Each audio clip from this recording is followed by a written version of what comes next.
lost you wonder, will there ever be a second time around?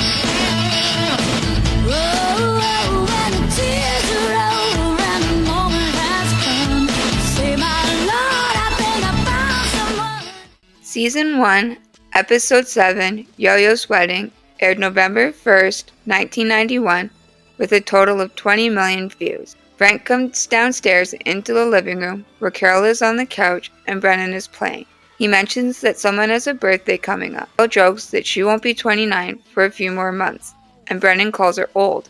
Frank then tells Brennan that it's his 6th birthday and says they'll go bowling and have pizza like they do every year. Brennan tells his dad that this is the year he actually knows how to bowl, now that he's older.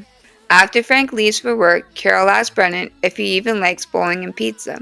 Brennan admits he doesn't really, he just enjoys wearing other people's shoes at the bowling alley. Carol then asks if he'd rather have a birthday party with his friends instead, and Brennan gets excited. He asks if they can invite Yo-Yo the Clown, and Carol agrees to the new birthday plan. Later, Carol is in the kitchen on the phone, confirming Yo-Yo the Clown for Brennan's party. The rest of the family is at the table eating. Cody starts wondering if American cheese has holes like Swiss cheese from Switzerland. JT thinks Cody is a deep thinker, while Dana doesn't really understand any of it. Then Al brings up football, which Mark doesn't understand, and Karen wonders what cheerleaders would even do if football didn't exist. Frank comes down to the kitchen while Carol is still on the phone. After she hangs up, he asks who Yo-Yo is. Carol explains that he's the clown Brennan wants at his party. She tells Frank that Brennan would rather have a party than go bowling. Frank laughs at first, not realizing what she means. Then he's surprised to learn Brennan actually hates bowling and didn't tell him, but told Carol instead. Just then, Dana walks in and yells, "Mail!" Cody makes a joke about being the mail she was looking for, but Dana's not amused. Carol starts handing out the mail when she realizes she and Frank got something from Jamaica. She opens it and finds the wedding shack they got married in is being shut down because it didn't have a license to perform marriages.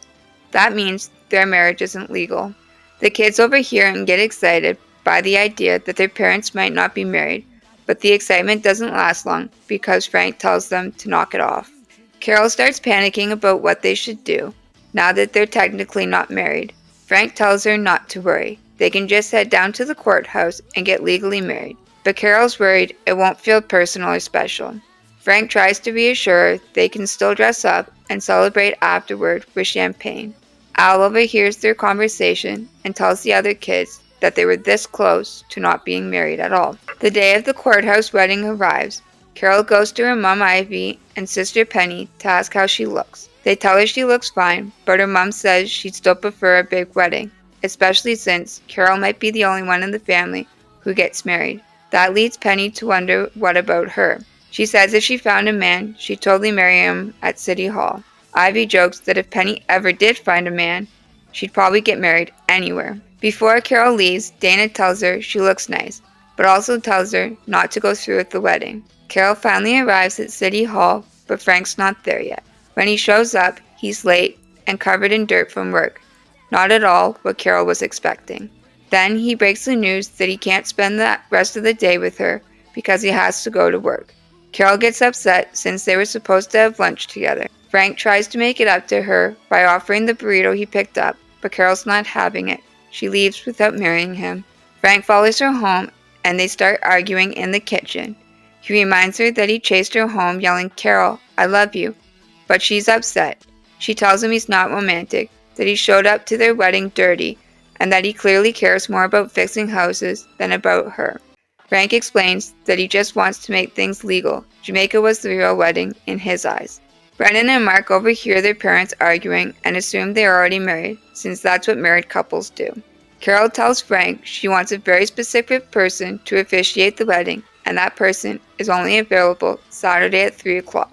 The problem is that's the same day and time as Brennan's birthday party. Then Yo-Yo the Clown cancels last minute, and when Frank sees how disappointed Brennan and his friends are, he decides to dress up as Yo-Yo himself. He entertains the kids, but it makes him late for the wedding again. When Carol goes out to the backyard to find him, she sees he's still dressed as a clown. She gets upset, thinking he's standing her up again. Brennan runs over and tells his dad it was the best birthday ever, and that he was even better than the real Yo-Yo.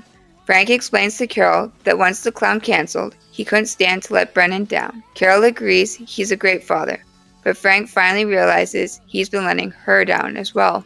Meanwhile, inside the house, Dana tries to get the Reverend to leave because she still doesn't want her mom to get married. But Penny comes running in saying the wedding is happening after all, which frustrates Dana even more.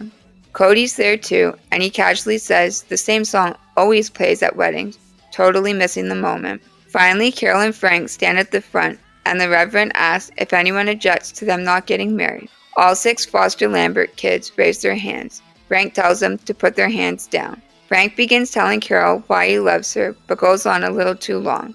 So the Reverend hurries him up because he has a plane to catch and is already running late. At last, he pronounces them husband and wife, and this time it's legal.